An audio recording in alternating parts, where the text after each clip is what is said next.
The journey to Milan-Cortina. Hi, everybody, and welcome to this special edition of Sunday Sports Extra. I'm Jordan Smith. And I'm Austin Parr. The 2026 Winter Olympics officially over. Put a bow on it. Put a bow on it. And what an Olympics it was for Team Idaho. 7 total members, and all 7 having strong showings, making Idaho proud. We got to start with the GOAT. The greatest Sun of all time. Valley's Hillary Knight. What can you say? What a run up to the gold medal game it was for her. 6 games in this tournament, 31 goals for, just 1 goal against Team USA. Things would change in the gold medal game against Canada. 2.5 minutes left in the third period. The U.S. is down 1-0. Somehow they pull their goalie for an extra attacker on the ice, and Hillary Knight, who else comes on? She tips the shot from Layla Edwards past the Canadian goalie to tie the game. I think it gave everybody a heart attack. That is her record-breaking 15th Olympic goal for Team USA and gives her a goal in 3 straight gold medal games. You talked about the GOAT. With the goal, she also broke the Team USA record for most points in Team USA Olympic history. Pretty impressive. And here's the reaction from the watch party at the Sun Valley Culinary Institute after that goal. Everybody erupting. Just such a cool moment for them to watch her in her hometown. The whistle blows, and to overtime we go. And in the Olympics, it's 3-on-3 and sudden death. Back and forth they went until this moment. Taylor Heiss with the pass to Megan Keller. Keller takes it straight to the net and gets around the defender, and the rest is history. They get the gold medals, get to wear the American flags around their back. The U.S. wins their first gold since 2018. Hillary Knight winning her 2nd Olympic gold medal. And afterwards, she spoke to reporters, including our team from Seattle, who asked what it meant to represent Idaho. How does it feel to represent Idaho? I love it. Yeah, someone just tried to give me a potato in the stands. I wish I grabbed it. But yeah, I mean, some greats out of Idaho, but shout out to Sun Valley. Love you guys. Thank you for the support. A potato made it all the way to the Milan-Cortina Olympics. And to top it off, she was named the flag bearer for the closing ceremonies today, which is such an honor. She was chosen by her fellow athletes to lead Team USA along with ice dancer Evan Bates. And man, Hillary Knight, what can you say about her? Again, who else to come up clutch with that? When all hope seems to be lost, you're thinking maybe this is the end against Canada, 1-0, and then 2 minutes, cue Hillary Knight. Well, we followed this journey the entire time, and we thought she was going to break the record, and then the games kept going, and she didn't score or get a point or an assist, and it was like, will she break the record? There's only a couple games left. And then it comes down to the final minutes in the gold medal game against your arch rival. Yeah, with everything on the line. And who else? Captain America, red, white, and blue. Reppin' Idaho very well. Congratulations to her. Hillary Knight wasn't the only member of Team Idaho, however, to win the gold. That's right. Victor native Breezy Johnson took home the very first gold medal of the games in the downhill. She injured her knee on this same course back in 2022. A phenomenal story. Ended up missing the Olympics that year, but not this time. She flies down the course, winning by a hair. That medal, by the way, it was broken within hours. Became a story out there in Italy. She says she was jumping up and the clasp broke off, but of course, don't worry, it was later fixed. She then teamed up with Michaela Schifrin for the debut of the doubles combined. One racer skis down the mountain, then their partner, and their combined times will give them their ranking. Breezy has the fastest time in her leg of the race, but Schifrin, kind of the surprise here, made it 15th, and the pair finished just off the podium. In her last event, the Super G. Unfortunately, Breezy's run ended early when she caught a gate with her ski, sending her flying into the orange safety barrier on the side of the course. She was able to get up under her own power, but she wasn't the only one. Just 2 Americans were able to complete their runs on that course. Pretty incredible. Yeah, and it was great to see Breezy. I mean, obviously getting the gold medal, the celebration that went viral. She's like, be careful with these. We're going to have to find somebody to fix this. But it was really cool to see her in the Super Bowl, too, because we saw her. She was the front runner for Team USA because she was the first to get a gold medal. So she was in all of those commercials early on. It was really cool to see the Gem State represented in that way, too. Yeah, she set the pace for everybody. Kind of set the standard, set the bar really high, winning gold. And the fact that she wins Team Idaho, what else do you want? Yeah, absolutely. And Hillary, Breezy, again, They had some great success stories. They're not the only ones who walked away with gold medals, but also they walked away with something even more special. Yeah, Hillary Knight proposed to her girlfriend, Team USA speed skater, one day before the gold medal game. The two met 4 years ago at the Beijing Winter Olympics. And then Breezy Johnson, her longtime boyfriend, Connor Watkins, proposed about an hour after her Super G race. Breezy says they talked about getting engaged at the games, and there was no stealing of any thunder. So a big congratulations to them. They get to add a ring to that gold medal. That's pretty cool. Of course, we had a couple of other athletes as well. Jalen Koff, the 2022 silver medalist from Beijing, back in competing in 2 events. The first, Moguls. one of my favorites. Yeah, I know. Moguls. You really took a liking to this, too. She would take the long route to the finals. She finished 27th in the first qualifying round, meaning she needed to take the extra round to qualify, which she did, and would ultimately fight her way to win silver. On to dual moguls. This was my favorite. Yeah, this is one of the newest events. It's bracket style, head-to-head, with winners moving on. And Koff made it to the semifinals. She took a hard crash, but because her opponent lost control and went outside the course, she made it to the gold medal run. She battled Australia's Jakara Anthony, and ultimately Anthony would claim gold, and Koff earns the first ever Olympic silver medal in the event. And Haley's Chase Josie competing in his 3rd Olympic Games in the men's halfpipe. It was his 2nd run that was the most impressive, earning him the highest score. Ultimately, he finished 11th. His supporters back home, so proud of him. We were up at the Apples Bar and Grill in Sun Valley as dozens of fans packed in to watch his runs, including lots of people who watched him grow up right there on the mountain. It was just one of those things where you got to talk to some of these people. They're like, yeah, I was teammates with this guy growing up. When he was 8 years old, he was outperforming 18-year-olds. That's just what it's all about, though. You get that support from so far away. That's what these athletes need. You talk to them, they feel that support when they're out there, and sometimes that could really drive them to the podium and get some medals. Yeah, it was really cool to see, and obviously the community coming together for the Olympics. That's what it's all about. That's right. And after the break, we'll tell you how Team Idaho's rookies did in their Olympic debuts. Spoiler alert, they made Idaho really proud.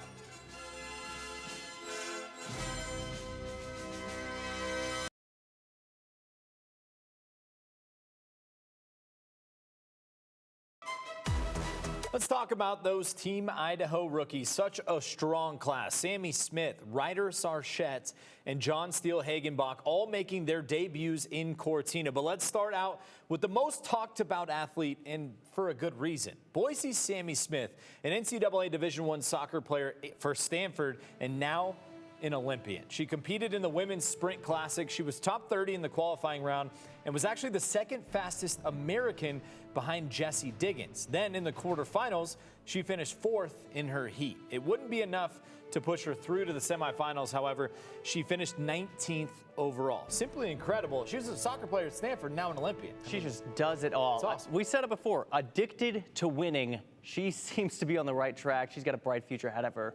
The Sun Valley Ski Education Foundation, where Sammy trained, posted these videos ahead of her race. Take a look.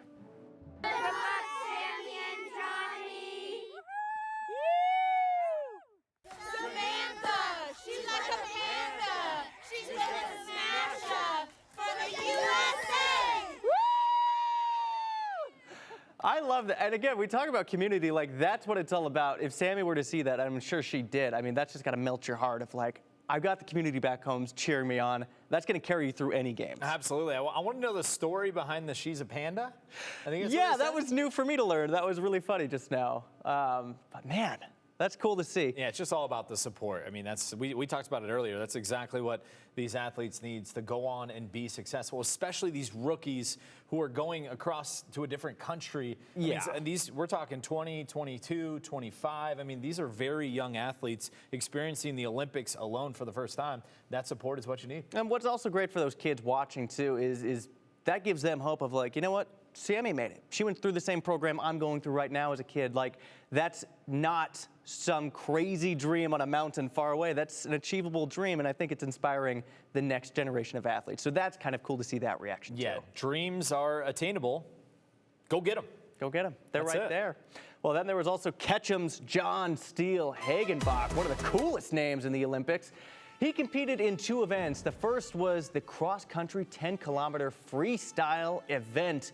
He actually made a wrong turn on the course that cost a bit of time, but it wouldn't really matter. He finished 14th out of more than 100 athletes and was the fastest American on the course. What a debut for him.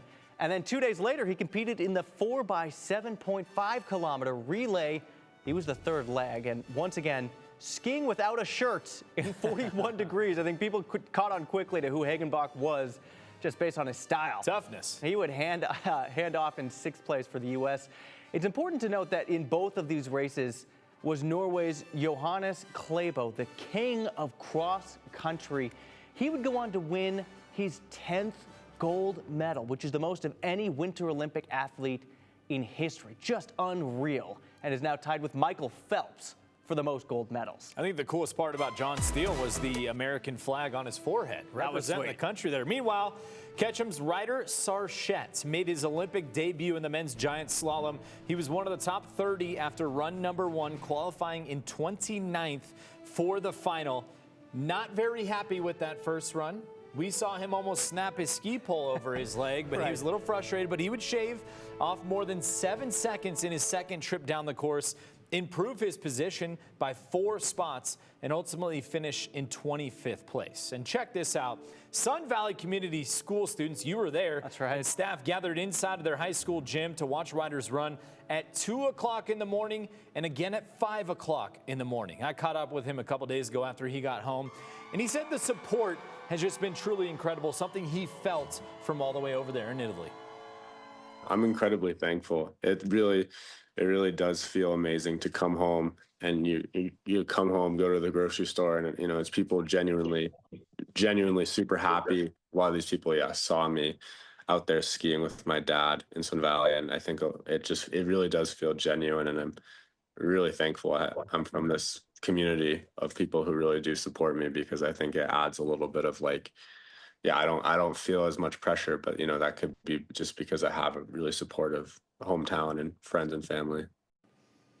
He had an incredible run for his first. Yes. He's 22 years old. I had an interview with Heather Cox, and we talked about the mindset of a 22-year-old and having that mental capacity to go through what he's been through, being cut from Team USA, going to Colorado, kind of doing a mental reset, and then making it all the way back. And he's only 22 years old. I'm sure we're going to see a lot of success from him down the road. I think the future's very bright, very young, promising future ahead. And I got to say, it says a lot about those kids. They stayed overnight at school to watch runs at 2:30 and 5:30 in the morning. They were just addicted to this event, and they just wanted to cheer on their guy Ryder. Not something I would probably do, but that just goes to show the tight-knit community up there. It's a ski town.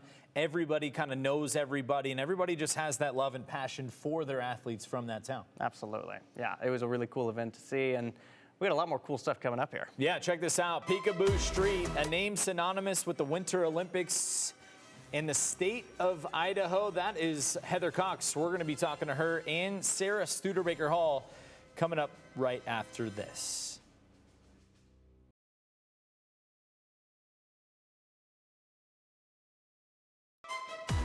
Hey, check this out. Peekaboo Street, a name synonymous with the Winter Olympics and the state of Idaho, got a pretty cool assignment out in Italy, teaching Snoop Dogg how to ski. Not everybody gets that opportunity. For those of you new to Idaho, Peekaboo is a legend. She got a gold medal in the Super G and a silver in the downhill. And during these games, she made her commentating debut for NBC in the downhill ski events. Getting to do it all now, hanging out with Snoop. She wasn't the only one only Idahoan, I should say, who was on the sidelines. NBC's Heather Cox just finished working on her 9th Olympics. And the part that still surprises some people is that she calls Boise home. Yeah, she lives right here in the Gem State. I was able to catch up with her halfway through the games to learn what the Olympic grind really looks like and why she's proud to fly the flag for Team Idaho. The camera finds her in the biggest moments: the Olympics, the NFL, college football. Heather Cox spent 22 years at ESPN before making the jump to NBC. But the reset, the place she recharges, has been Boise for more than 2 decades. Every week I would fly home and on an early Sunday morning flight and come in over that river and, be able to like just see Boise and all its beauty. It sort of was like a reset every time after being like grinding, and then just to get to come home and just enjoy the people and how beautiful Boise is and everything about it. Right now, that reset is a world away. She's out in Italy 15 days in a row, and this job doesn't come with a day off. It's wake up, prep, live, repeat. It starts early at 6:30 in the morning here in Italy. We get on a production call because we've got some of our crew in Stanford, some's in Cortina, some's in Bormio, and then we head to the course. There's inspection that Ted Ligety, our colleague, is doing up on the hill, and then we just go. We're racing, we're telling stories, we're watching the athletes, seeing how they're doing, and then if it's a 2-race day, then we've got about a 2-hour break where we convene again with a production meeting, and then we race again and do post-game interviews, and I'll talk to the medalists. In this industry, you're taught to stay unbiased, but off air, Heather will tell you she's got one allegiance that never moves. That's Team Idaho. I'm completely a homer. I mean, not on the air, but like I've got my eye on them, and I am loving watching them compete, especially somebody like Sammy Smith. I mean, my daughter is her age. They grew up playing against each other on the soccer field, and somebody like Ryder, and his parents run Raft City in Sun Valley, and I've been there and seen his mom and covered events that Ryder has been skiing in that his parents couldn't go to because they were so busy with work. Breezy Johnson. I mean, you can just go on, and I'm working with Peekaboo Street, so there's just so many great Idaho ties and awesome people, and really fun to watch their success.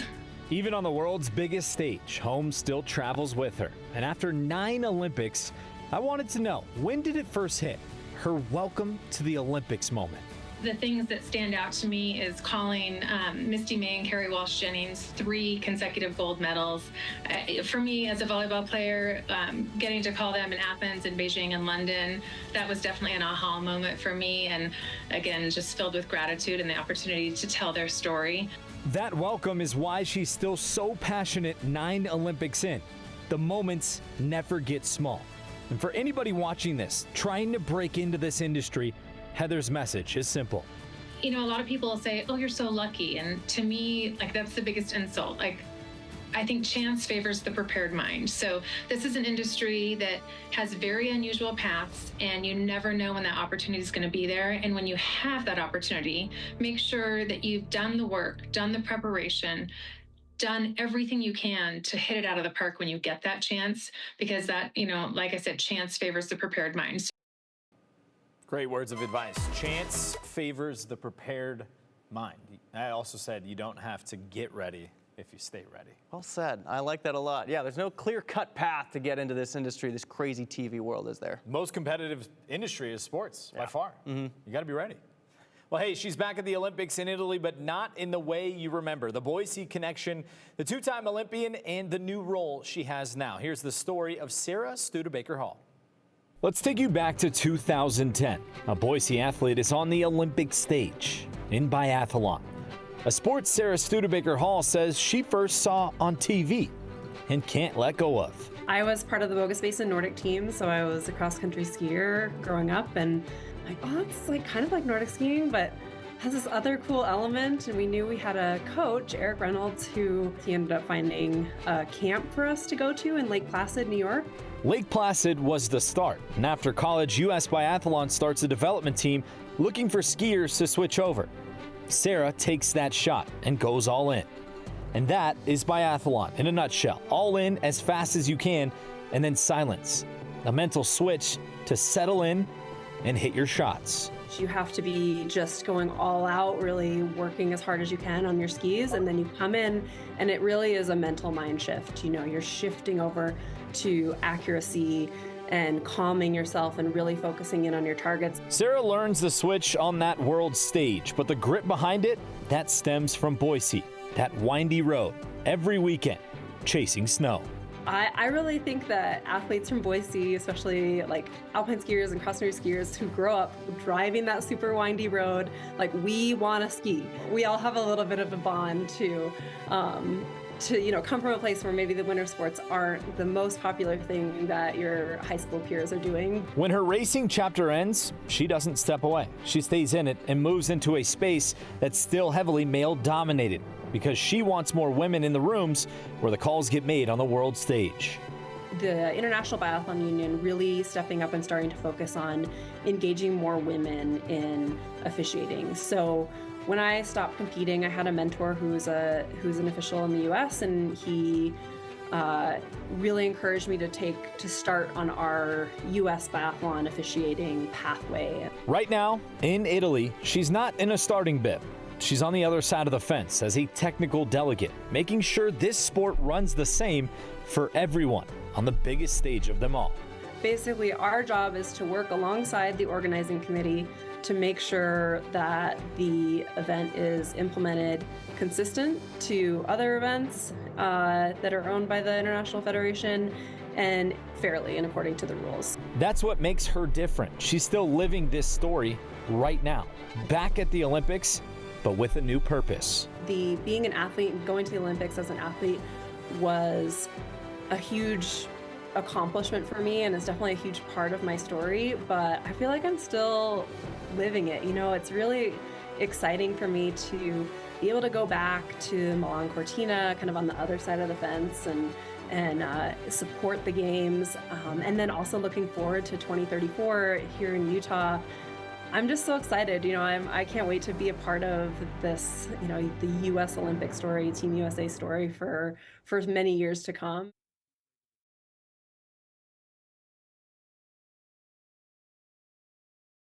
The Paralympics start up in 2 weeks. Here's a couple of the names on that list representing Idaho. Danny Arovich, born and raised in Boise, competed in the Winter and Summer Paralympics. Don't forget about Josh Sweeney, from sled hockey to biathlon. And then, of course, we've got Jake Adikoff of Sun Valley, now a 4-time Paralympian. Thanks for joining us here for this Olympic special for Sunday Sports Extra. We'll see you tomorrow.